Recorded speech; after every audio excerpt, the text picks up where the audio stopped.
Here is the bike parts, brake parts, front and left calipers. This thing I scrubbed by hand and I didn't let soak.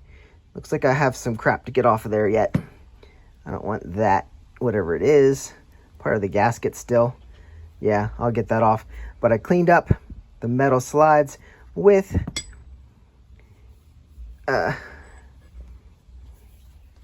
this. Cleaned up the metal slides with that stuff. Steel wool. Use that sometimes too. So anyway, got those all cleaned up. And as I said, I scrubbed these by hand because there's a little rubber gasket on the end here. And I didn't want that soaking and getting gross and going through the pine sol because that seems to do it. This did not come in the kit to replace, so maybe they don't even know it's in there. But anyway, clean those up. Make sure that will slide good. And make sure that your spots where those go in are nice and dry. I need to get in there with a Q-tip and clean out the dirt that is sitting in there. Because grease and water don't mix. And then, again, use a steel wool. Got the outside of my pistons beautiful. They should go good. Tried to clean up the inside a little bit. Didn't really do much, and it's not really a big concern. Springs cleaned up really nice. Didn't touch the backs because they don't really do anything. So clean that up. Made sure they're all good. Also, slide pins. Clean those up, but they're a little rusty. I might take a little bit more work to get those cleaned up. I think this one's better. Yeah, I might polish those up a little bit better somehow. Take a drill and just kind of... So, they're all good to go. Cleaned up the pads by hand. I still do need to take sandpaper over them. You can see here that there's a little ridge here. That must be where the rotor, right on the edge of the rotor. For some reason, I can tell which one's which, because this one also has it. Has a pretty good edge there. I'm going to take that down, because we don't need that uneven. And then you can tell which one was against the piston, and which one. This has a backing on it. Excuse me. And I'm sure that would pop off, but I didn't even notice it was there until I scrubbed it. And I thought, well, just leave it on there since that's going to go right here. Not sure why it's there, but it is. So that holds it in place. So I'm going to take a little bit of a file in here to clean that up. I don't know why I do that, but I do. And then let's see, this one and this one. So yeah, I cleaned these up by hand also. There was gunk in the middle groove. See, these are really decent pads. So we're going to reuse them, put everything back together. So our kit here, one for each caliper. Put in our dust seal and our pressure seal. And then we do have, I showed you that before. There's our new rubber boots. And we also have the new bleeder valve. So these can actually, I don't even know why I left them on. That was a mistake on my part. Ew. Yeah, they didn't get cleaned up. I'll throw them in with something else if I want to clean them up. Otherwise, we're good to go.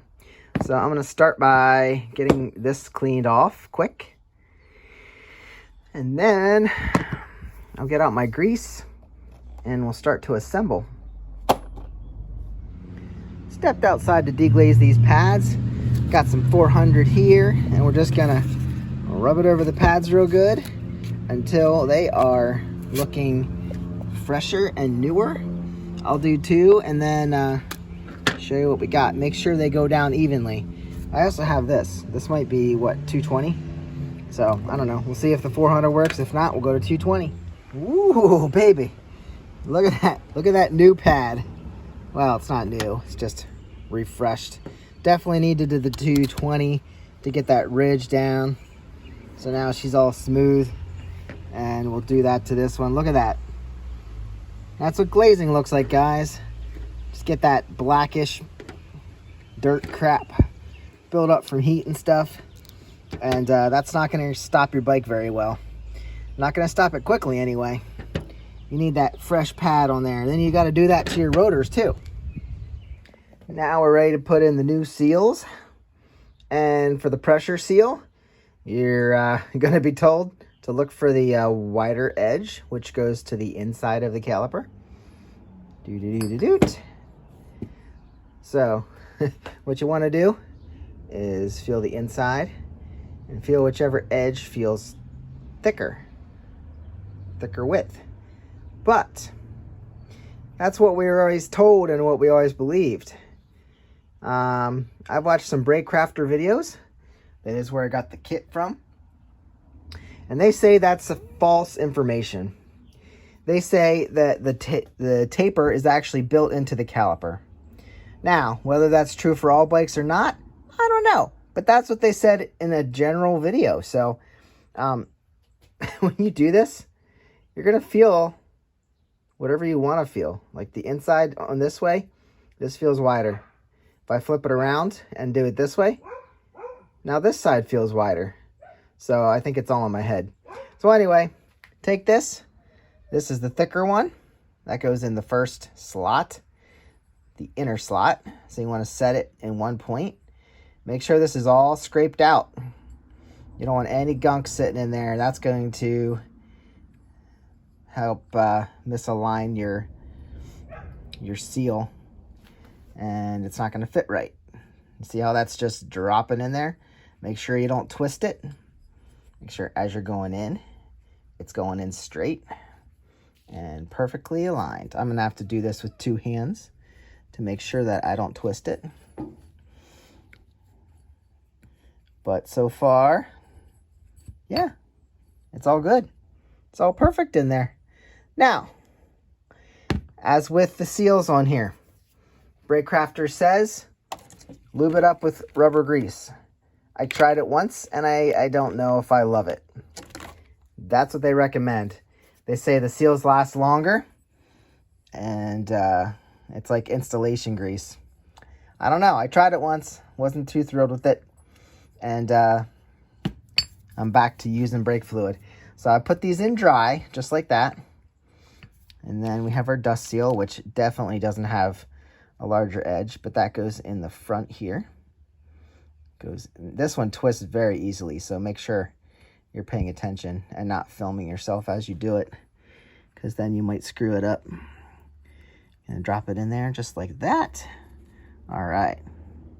So both of those guys are laying in there perfectly. I'm going to take a little bit of brake fluid on my finger and just kind of rub it around in there.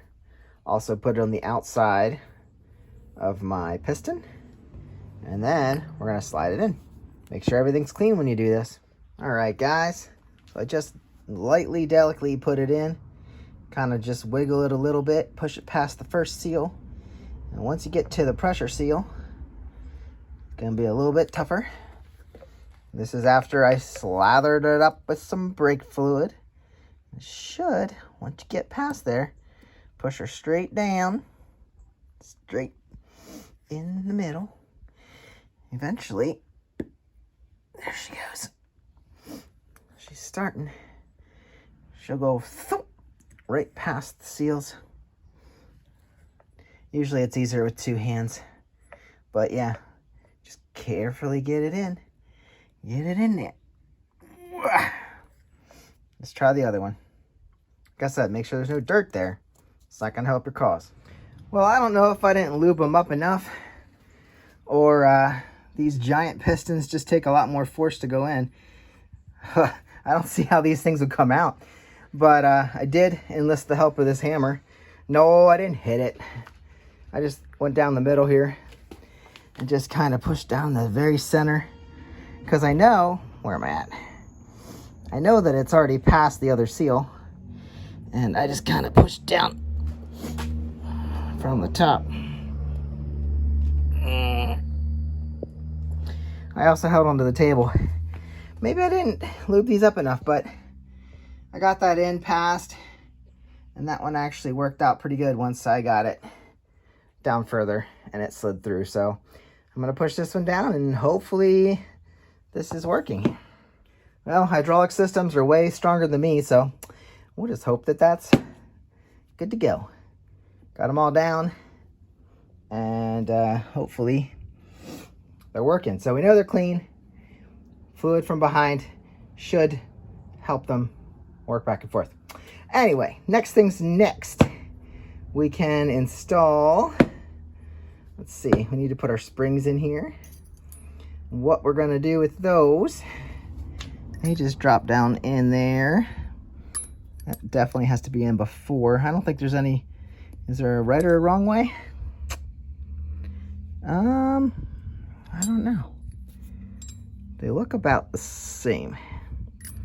Well, if it doesn't fit this way, we know we gotta spin it. So far, I think this is wrong.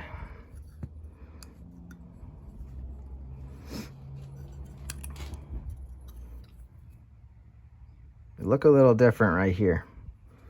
So let's see if I can drop it in one way or the other. Oh yeah, that's the right way. The pointer ends go towards this side, the outside. Okay, do that to the other one. Also, pointier end. Okay, that works.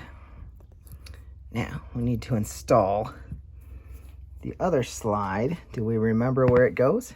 It goes up here. Now, I don't know, are these different? These are also different. So I would think you're gonna have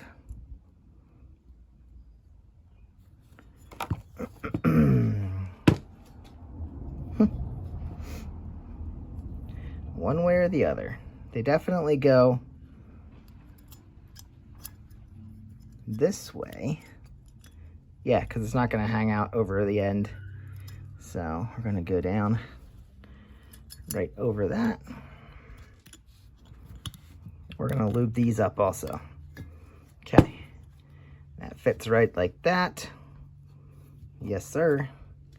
Now this one's going to fit right like that. Okay. Perfection. And then the next thing, we got to put our boots on. So, larger boot definitely goes with this one. Smaller boot's gonna go with this one. So, well, you can tell here, this is a larger boot, and that's a smaller one. Whoa, whoa, whoa. So, this slip right here, the slip right here, you see that?